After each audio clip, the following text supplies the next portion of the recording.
നമ്മളൊന്ന് ചിന്തിച്ചു നോക്കിയേ.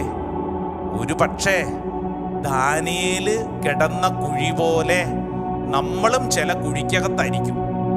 ദാനിയേല് സിംഹക്കുഴിക്കകത്തായിരുന്നു, നമ്മളും ചില കുഴിക്കകത്തായിരിക്കും.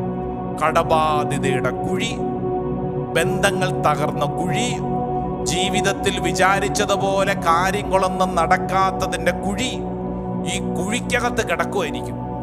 ഒരുപക്ഷെ നമ്മുടെ ചുറ്റും സിംഹങ്ങളെപ്പോലെ വിശന്നിരിക്കുന്ന ശത്രുക്കളുണ്ടാവും, അല്ലേ? നമ്മുടെയൊക്കെ ജീവിതം ഒന്ന് പരിശോധിച്ചേ.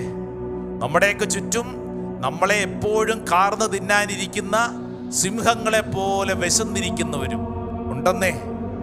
അനേക ശത്രുക്കളുടെ നടുവിലായിരിക്കുന്നേ.